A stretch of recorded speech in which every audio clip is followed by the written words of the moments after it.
Good afternoon, and welcome to another edition of our Art in Focus series. I'm Michelle DiMarzo, the Curator of Education and Academic Engagement at the Fairfield University Art Museum. And it's my pleasure to welcome you to this series. If this is the first time you are tuning in live on the quicklive.com platform, you can add any questions you may have to the text box below. Ideally, this does become a conversation as we share observations and questions that we may have about the artwork that we're looking at today. And unlike last month when it was a virtual only presentation without having had an in-person iteration prior to that event, this morning at 11 a.m. we did have a gathering in the Bellarmine Hall galleries in front of this artwork, which you will see it is the center of the sort of grouping well, it's in the middle of the two pairs on the wall there to your left. The artwork that is the subject of Art in Focus today is currently on view in the Bellarmine Hall galleries as part of our new exhibition. The exhibition's title is In Real Times, Arthur Szyk, Artist and Soldier for Human Rights. It is a show that was organized by the Magnes collection of Jewish art and life at UC Berkeley. It was at the National World War II Museum in New Orleans for the past year, and Fairfield University Art Museum is very proud to be its third and final destination in North America. It may go on to other destinations abroad, but I guess they're still waiting to work that out. If you have not yet come to campus and seen the show, which is fantastic, it will be up through December 16th, and the museum is open Tuesday through Saturday from 11 a.m. to 4 p.m. We also, just this semester, have begun offering docent-led tours with volunteer docents from the community. So you can visit our Eventbrite page to find out when we are offering those. In fact, there's one going on in the galleries right now, being led by one of our volunteer docents. For those of you who are unfamiliar with Arthur Szyk and the show, Arthur Szyk was a Polish-born cartoonist, illustrator, book illustrator, and just all-around incredible artist. He was born in Poland in 1894, and he followed a very peripatetic existence. He trained in Paris in the 1920s and lived there for some years, gaining an extraordinary amount of influences of all different kinds of art, from Babylonian imagery and Assyrian imagery to medieval manuscripts. And he made quite a name for himself in the 1920s and 30s as a book illustrator. Some people may be familiar with his lavishly illustrated Haggadah that came out, I believe, in 1933, that at its time was described in a book review as the most beautiful book ever produced. And it sold for the same price as a Model T at that time. But Arthur Szyk was also a Polish Jew. And as the tides of fascism were rising in Europe in the 1930s, it became very apparent to him that he would have to leave, first going to London with his wife, Julia, and then as a refugee to North America, first Ottawa. So he did not come directly to the US. He went to Ottawa first as a refugee, and then was sponsored to come to the United States in 1940. And what is extra special for Fairfield University, being, if you don't know us, in Fairfield, Connecticut, Arthur Szyk, who was born in Łódź, Poland, winds up living the rest of his life in New Canaan, Connecticut. So 15 miles from our campus, and he died in Connecticut in 1951. So obviously he had a very storied life, and he had a deep personal connection to the tragedy of the Holocaust. He lost his mother and his brother who were in Poland while he was in the United States, not really knowing their fate. Ultimately, it was discovered his mother died in a concentration camp, and his brother's exact fate unclear, but he was executed. So I know this is heavy material, and this show has been planned for several years at Fairfield, and it just so happens that this very week and the events of the Israeli-Hamas war have lent a even newer sort of resonance of meaning to Arthur Szyk's work. I do hope that you will visit either the show in person, or you'll go to fairfield.edu/museum/Szyk, pronounced like the razor, even though it's spelled SZYK, where you can view a virtual tour of the exhibition and view some of the artwork up close. It is much more than the one artwork we're going to talk about today. This actually represents the later period of Arthur Szyk's career, when he realizes that the incredibly intricate ability that he had to create artworks that looked like illuminated manuscripts, that were richly detailed and filled with layers of meaning, that he needed to turn his artistic skill into a weapon against fascism. And he said that art is not my goal, it is my means. So one of the things that the show tracks quite beautifully is the way this artist, who is trained in the fineness of detail, transforms his artistic style to making artworks that were intended to persuade, to convince perhaps reluctant Americans that a foreign war was once again something worth joining.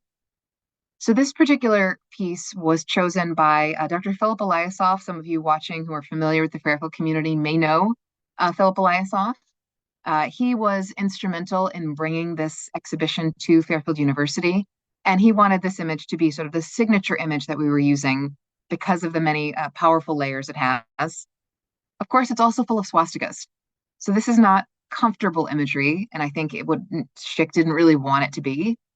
But it's something that has, like so many of his other artworks, it has both an immediate impact, and I wonder if anyone would like to share in the comment box what their immediate reaction is and thoughts are upon seeing this image.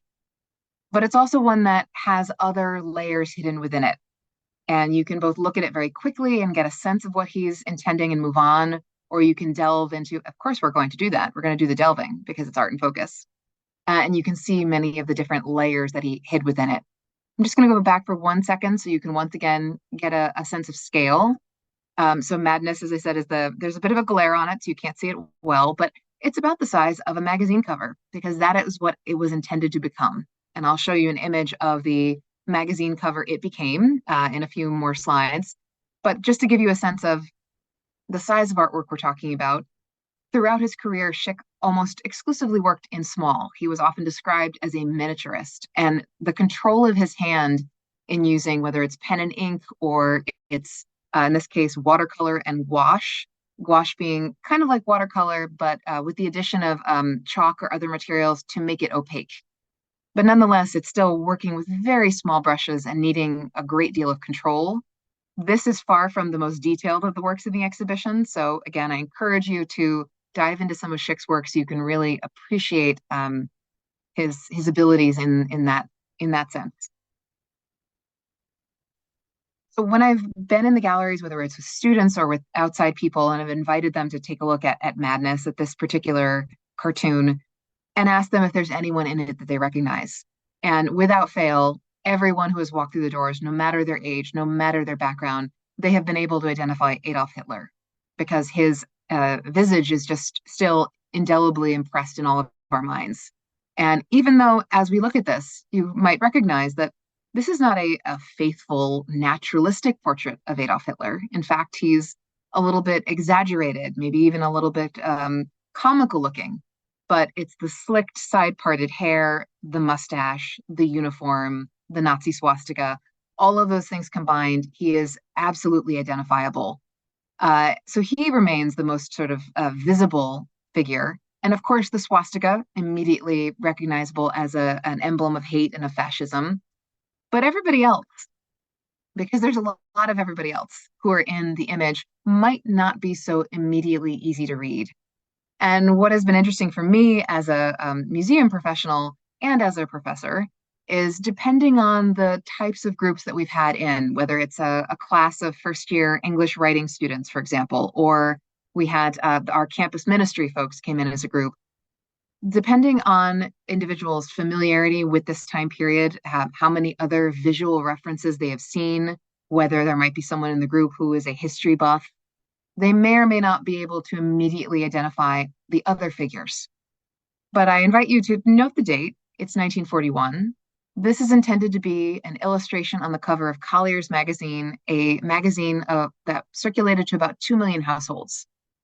Arthur Szyk, this Polish-Jewish artist who is now living and working in the US, he feels relatively confident that we will know who these people are. So you know that no one has a caption, but they are very carefully portrayed with the symbols of their rank, their office, their position in the Nazi hierarchy or in other governments, so that we would be able to identify them, assuming that they're as familiar to a 1941 reader or viewer as if we saw a caricature of Joe Biden or Vladimir Putin in 2023. And here are some of those other figures I just mentioned. I've just put their two details together. If some of you watching along, whether you're watching this live or watching in a recording, may already in these close-up details be able to identify who some of these other figures are. At the left, this large, broad-shouldered man with many medals hanging all over his person, that is Goering, the head of the Luftwaffe, the German Air Force, and he's holding his baton of office. The bespectacled black-suited man behind him, that is Himmler, the head of the SS, with you see the death's head insignia on his black cap. And the pair who are sort of collapsed in this ungainly fashion at the bottom right of the image. We have Benito Mussolini of Italy on top, and Marshal Pétain of Vichy collaborationist France sort of squashed underneath him, wearing the swastikas because they are collaborators with the Nazis. And in the center of the composition, and I love this detail because it allows you not only to see this great globe and to really get a sense of what is on that globe, which not everyone walking through the galleries, I think, takes enough time to really study what's going on there. They say, oh, a globe, I understand. I understand what I'm seeing. I also just direct your attention to something as subtle as the cuff of Goering's uniform sleeve and the rings on his very chubby fingers. Goering was known to be a very corpulent man, but you will find as you look at Szyk's art that when there is a chance to let some of that training in nearly sort of medieval manuscript levels of detail, when there's a reason to let that loose, he will. So the amount of just precision and detail. Did Goering actually wear a ruby and a sapphire on his hands? Did his cuff end in brilliant blue? I don't know, but it also helps direct your attention to the blue of the globe in the center of the composition. And looking at this, we see that it's not just a globe.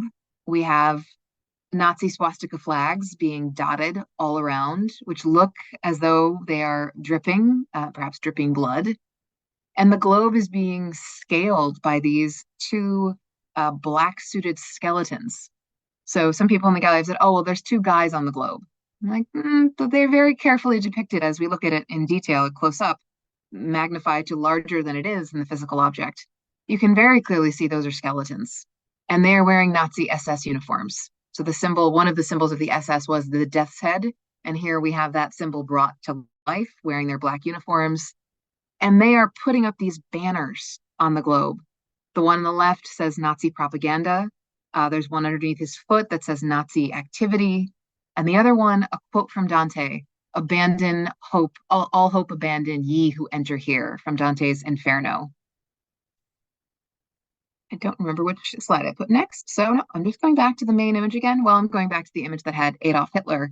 I often ask people who've taken a quick look at this, and they get the impression, right? Szyk has created something that, at a glance, Nazis gathered around a globe, a theme of domination, a theme of insanity. That is very clear even at just a quick second glance. But when I ask them, can you describe exactly what Adolf Hitler's doing? Then they might have to take a moment. Because Szyk is playing with the long tradition of caricature, right? I mentioned his features are not precise. You might notice that his upraised left hand is sort of oversized to his body. It's much too large. Similarly, his hand, on the other hand, which you might notice now, is holding a little Nazi flag. He's placing them. He's putting the Nazi symbol into all of these countries. And the only individual who we had not yet identified is the one shown on the right here. And he's portrayed as sort of comically smaller than the other adults. And that is Goebbels, the minister of propaganda, holding a tray of more flags ready to be placed. So looking again at that globe, Hitler behind it, standing in a slightly sort of caricatured and goofy manner, but he's extending the Nazi reach around the globe as these two SS skeletons sort of hammer the message home. And I forgot what I was going to say for a second. Oh, I remembered what I was going to say there for a second. The globe also has this wooden framework that the Nazi skeletons have a foot on, and it's a slogan of a song, and it says, today Europe and tomorrow the world. So I would not suggest that Szyk is intending this in any way to be subtle. I think we can agree on that. And again, thinking of this intended to go on a magazine cover, subtlety would not be the game. There are absolutely works in the show that repay the kind of attention that can only be given as something like a book illustration meant to be very lovingly and carefully studied. But by this point in his career, he understands he needs to make a persuasive visual statement, and he needs to make it fast. So if you don't take the time to read the Nazi slogans that the SS skeletons are holding up, it will still land for you. If you don't speak German and you are not able to translate the words of that German anthem, it will still make sense for you. If you don't notice the snake at the bottom, it will still make sense for you. And you see directly beneath the snake, Szyk almost always sort of gave a caption or a informal title to his artworks, and this one he titled Madness. The snake, however, it is interesting. It's very small, obviously, in the actual object, and it is covered in more swastikas. Again, going back to what I said, it's not a subtle allotment of imagery.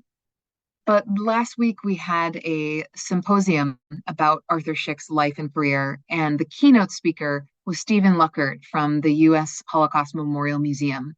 And recordings of the keynote and the symposium are on our YouTube page if you are interested and were not able to attend or watch when it was live. Luckert talked about madness, about this object. And I, of course, had looked at it. The snake, of course, we associate with the imagery of evil in the West. Snakes appear in many other works by Szyk, especially when he's depicting fascism. But what Luckert pointed out is that this isn't just a generic snake. Almost nothing in Szyk's work seems to have been chosen by chance. He thinks carefully about the smallest detail, even not knowing whether his viewer will read it or will need to read it to get the force of his visual rhetoric. But Stephen Luckert pointed out, we are looking at a rattlesnake specifically. And rattlesnakes are endemic to North America. They are from this continent. They are not European snakes. So he pointed out, here is Arthur Szyk, a Polish Jew working in New York in 1941, and thinking about that the call could also be coming from inside the house. There were American Nazi sympathizers in the 1930s and 40s. Think of Charles Lindbergh. Think of the German-American Bund rally that took place at Madison Square Garden in 1939. He is aware that there is that element in the US, and Luckert suggests maybe making the snake an American type of snake is a hint that it's not just these recognizable European leaders of fascism. It also could be a madness that could be American. Robin Gottlieb asked, did Colliers use this as a cover? Yes. Oh, look at that. Robin, you could not have asked that in a more appropriately timed fashion. Usually when I'm in the gallery directly, I have a physical copy of this magazine with me because we looked it up on Amazon, or not Amazon, we looked it up on eBay and found a copy for sale for a relatively modest price. I think we paid about $100. It's in great condition. So we're able to use it as a teaching object. So we have on the wall the original drawing and painting, and then we have a physical copy of the thing it was intended to become. And I mean, it's fascinating for so many reasons. It's, of course, a time capsule of its own. It's full of liquor advertisements and car advertisements. But what's really interesting is the contrast between Arthur Szyk's signature with the place of New York and the specific month and year. It's September of 1941 is when he draws Madness. But look at the cover of Collier's. It doesn't make it onto the cover until 1942, January 17th of 1942. This is where it's been interesting, especially I'll say with university students. It's been about 50-50 when I've asked the question, at the time when Arthur Szyk creates the Madness drawing in September of 41, is the United States in the conflict? Are we in World War II, yes or no? There have been students who have said vigorously, yes. Of course, that is inaccurate. We are not in the war at that point. And then, of course, asking the leading question, what happens to precipitate our entrance into the war? Pearl Harbor in December of 1941. So to think about Arthur Szyk working at his studio in New York in September, not knowing that the world for Americans is going to look very different by the time this hits the cover in just a couple of months, it's fascinating. Where I think I clicked, going back to the image itself.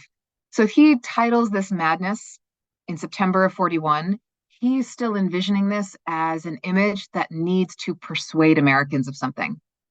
And it depends again on your familiarity with this period of American history, the knowledge that in 1941, American support for joining the war prior to Pearl Harbor was very low.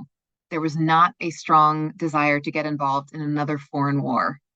So the idea of Szyk needing to put an image like this and so many others, we have many other examples in the show of his work for magazines like Collier's and Time.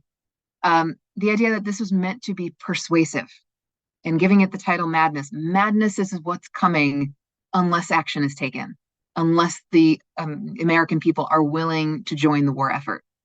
And again, Szyk could not have known in September 1941 that America would join the war, not because of the success of his artwork, but because of another kind of event that would galvanize American participation. So by the time Americans see this in 1942 on a cover, they're in. We are in because of the results of Pearl Harbor.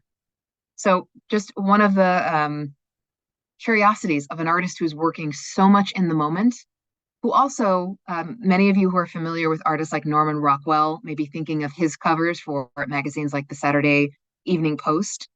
And there are some similarities between them. But of course, the fact of Szyk's identity as a Polish Jew, someone who knew that his mother and brother had been lost to fascism in Europe, he had a very different relationship to the subject matter.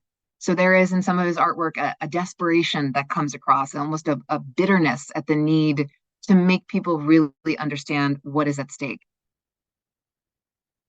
And I would point out too that it's been suggested and discussed, why was why was his fame not quite as enduring? Why has he been less known than someone like Rockwell?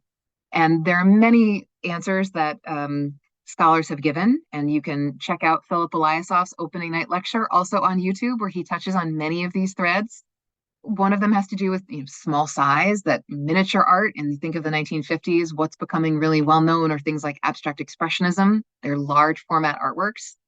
But on a basic level, after World War II, there was much less appetite for looking at artwork that might contain Nazi symbolism.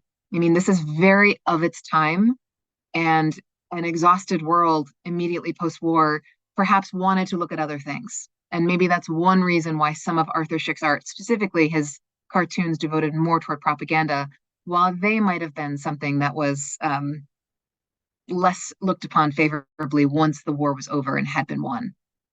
But as I mentioned, the show goes far beyond just his work with propaganda cartoons. So again, if you have not had a chance, fairfield.edu/museum/Szyk, SZYK. You can take a virtual tour, you can watch a filmed overview, you can browse some of the images that are on view. And I would love to hear if any of you have questions or observations. And who knows, maybe someone out there watching is also related to the artist, because we have had the pleasure so far of meeting two of the artist's granddaughters and one great-granddaughter. And just this morning at the 11 a.m. Art in Focus in person, one of those who attended mentioned that she was a very distant relation of Arthur Szyk, but that her parents had spoken of meeting him. So I was just delighted. I mean, he died in New Canaan, Connecticut, so it is no surprise there would be people who had had contact or relationships with him in this area. But it makes things so much more present and relevant in a new way when you have someone who says, oh, well, that was my grandfather, and here's a family story that we've passed down about Arthur Szyk and his legacy. Marion says, at first glance, I thought the skeletons were fencing due to their stances, which reinforced my sense that this image is about violence. Oh, that's so interesting. Not having any fencing experience myself. I mean, yes, I can now envision perhaps the en garde. That's the extent of my fencing knowledge right there. I could see that positioning. Yeah, if you don't think about them putting up the banners, they could be doing that. And like I said before, the extraordinary genius of Szyk's work is that he can make an impression on you in a second, and he can also give you much more to look at the longer you spend looking at it. I also noticed, and I noticed this with my physical copy of Collier's, but I'm noticing it in this one as well, that there is a distinction in how the blood dripping from the flags appears on the cover. It is much more obvious that that is blood coming out of those placed flags on the globe. But in the actual artwork, it is much more subtle. So I don't know at what point in the editorial process that happened, but that was not the only change that happen between when he makes the drawing and when he sends it off to his publisher. So I pointed out at the lower right, we have Mussolini and Pétain that are sort of collapsed on each other, but they're not in the final version. And for a very practical reason, they needed a place to put the title and the byline for the cover article, which I don't think that would have bothered Szyk at all, because does it detract from the overall message of the increasing global threat to not have Mussolini and to not have Pétain? It does not. And if you visit the show in this particular area with the propaganda cartoons, their faces show up over and over again. We have had some visitors who are very good at identifying even the more less well-known people, like Pierre Laval, for example. I would not necessarily be able to identify off the top of my head, or Hideki Tojo from Japan, but some folks who have greater visual familiarity are in fact able to do that. And if you think of a question that you have about this after the fact, or if you're watching on YouTube later, feel free to drop us a comment or send us an email. We will be more than happy to talk to you. And as I mentioned, this show is on view at Fairfield through December 16th, open Tuesday through Saturday from 11 a.m. to 4 p.m., and now offering, in addition to so many different programs you can find information on our website, we are also offering free docent-led tours regularly throughout the week. So please feel free to check our Eventbrite if you're looking for that schedule. And thank you so much for joining me for this edition of Art in Focus, and I will look forward to seeing you virtually at the next one.